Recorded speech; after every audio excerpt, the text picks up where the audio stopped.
ತುಂಬಿ ಹೋಯಿತೀಗಲೇ ನನ್ನ ದಿನಚರಿ, ಎಲ್ಲ ಪುಟದಲ್ಲೂ ಅವಳದೇ ವೈಖರಿ, ಅವಳ ನಿಲುವು ಕನ್ನಡಿ ಪುಣ್ಯ ಮಾಡಿದೆ ಓ ರೂಪ ತಾಳೆ ನಿಂತಿದೆ ನನ್ನದೇ ಕಲ್ಪನೆ, ಮಾಯವಾಗಿದೆ ಮನಸ್ಸು ಹಾಗೆ ಸುಮ್ಮನೆ,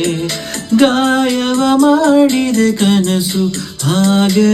ಸುಮ್ಮನೆ, ಮೋಹದಲ್ಲಿ ಬೀಳುವ ಮಧುರವಾದ ಭಾವನೆ ಈಗ ತಾನೆ ಬಂದಿದೆ ನೀಡದೆ ಸೂಚನೆ.